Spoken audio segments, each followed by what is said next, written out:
Step seven, funding. Yes. Trying to remember. Step 7, funding. So how do you seek funding? Or how do you get funding? Now, a lot of information that exists will say, oh, in order to get funding, then you need to show traction. You need to have month over month growth, and you need to be able to have sold some products or services. And while those pieces are parts of traction, that's a lot of times people say that stuff because they don't like they use that as an excuse to not pick your company over another company. But a lot of times people pick companies based on story. That's pretty much it. It's not necessarily the numbers per se. It's more about story, because at this point of funding, there is no business that's fully developed. Every business is a nascent business. So how can you tell a story? How can you tell a story that entices some entity to want to pick you over other people? Now, month over month growth, or money coming in, or anything, things of that nature is an aspect of being able to tell your story, but it's not the entirety of being able to tell your story. And with that said, though, you have to understand that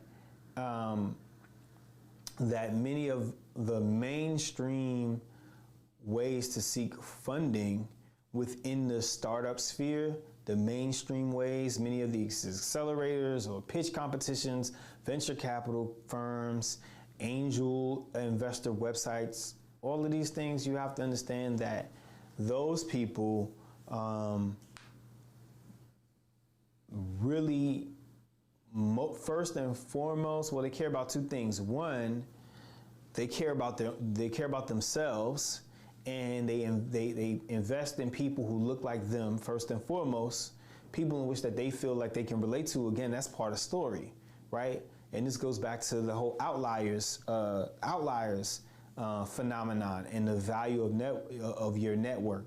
If you do not, a lot of these mainstream funding opportunities, these pitch competitions, so on and so forth, they do look for these kinds of numbers. But you have to understand that these people, they're not necessarily going to be the most sympathetic to your cause, right? Because they're very money driven, and I'm gonna be really honest with you. A lot of these programs and these people and these venture capitalists contribute to the problems that we have in the world. So they don't really have an interest in solving them, and you're actually trying to solve something. You're trying to meet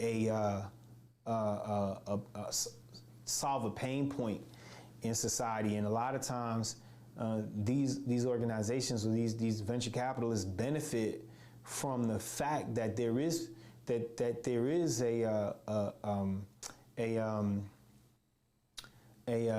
discrepancy in society, and they would like to keep it that way, even though they don't necessarily say that. So what I would suggest is to just really avoid those kinds of avenues for funding, and look for things that are more around sympathetic to your cause. Because remember, you have a legitimate cause because you were able to get social proof, and you interviewed the target demographic extensively. So at this point, you are a subject matter expert in this problem.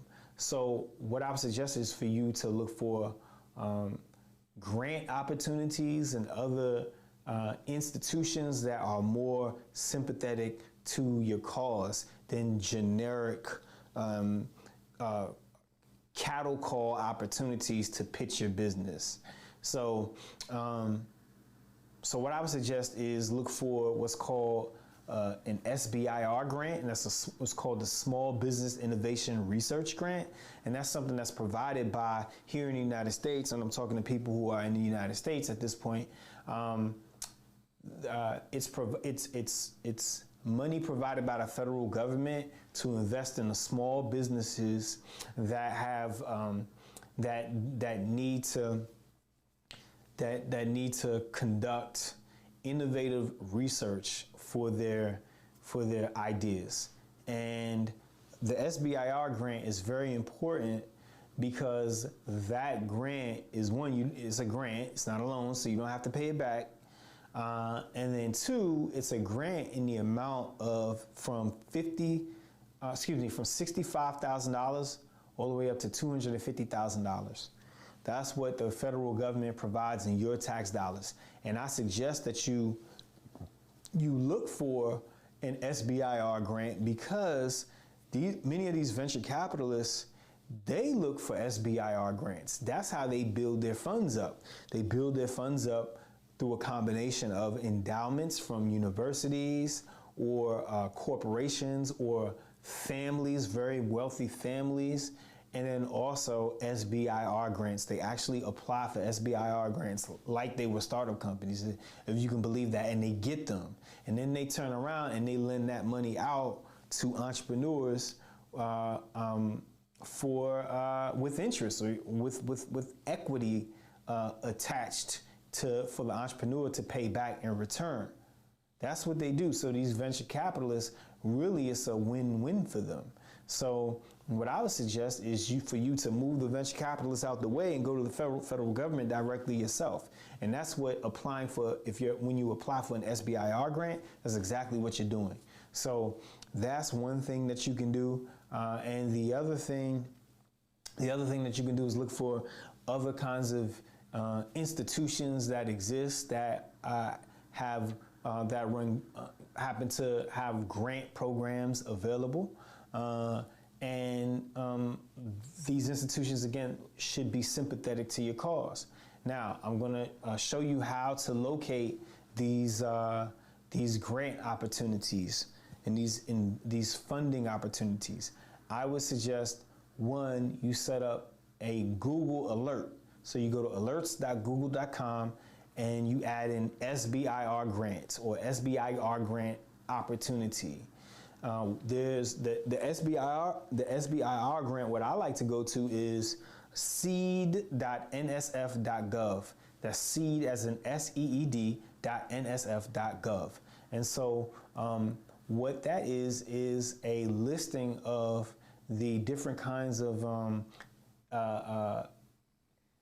the technology topics that the National Science Foundation reviews to determine who they're going to give an SBIR grant to. So you would go there and then you would submit a pitch that is centered around one of the technology topics. So that's the thing. You would have to have, your idea would have to encompass a technology topic, and but considering that your idea revolves around technology, that you should be able to identify or fit into one of those technology topics. But nonetheless, that's the SBIR grant program. And then the other thing for other institutions that have grant opportunities, but you may not necessarily know who these institutions are, you can go to LinkedIn and you can do searches in LinkedIn. And you can do searches in LinkedIn by putting in, well, one, you can search SBIR grant within LinkedIn. Just go to LinkedIn, go to the search section, and then type in SBIR grant and search under posts. Search under posts, POSTS. Instead of searching under people or jobs or groups, search under posts. So then you can see different people's posts. And LinkedIn is very important because LinkedIn is the professional class, right? So you know that money is flowing through LinkedIn.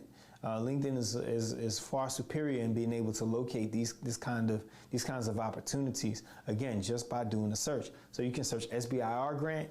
You can also search whatever the term is of your idea, like the whatever problem that you're trying to solve. You can put that in the LinkedIn search, and then after that put grant. So, for example, I have a solution that deals with Black people. So I can put in Black people grant, Black people business grant, excuse me, something like that. Also, I'm doing something, my technology topic or technology that I'm utilizing is machine learning or AI. I'm also dealing with skin cancer, so you can put in artificial intelligence grant or AI grant, machine learning grant. You can put in whatever the technology is that you're working with and then put grant after that. So you want to do that on a rolling or continual basis, and that's how you mine this information. That's how you put yourself in position to apply for these things as soon as the information comes out, even though you don't know where it's going to come from. And the other thing that I suggest is for you to locate a professional organization centered around the technology that you're using, and look at their bulletins. Their bulletins might come out every week or so, and check to see what new posts are coming. A lot of times funding opportunities come through that way. For myself, I joined a group called Black in AI, and it was through there that I have been able to receive opportunities for not only media coverage and research participation, but also funding opportunities have come through there. Grant opportunities have come through there. So, and also investment opportunities to me have for my business, entities interested in what Melologic is has come through my involvement in professional organizations centered around the technology that is part of my solution. And I'm encouraging you to take what it is that I'm saying and implement it into your strategy. So that's step 8, called that's step 7, called funding. That's the funding step, which when you are able to secure your funding, then that moves us into step 8.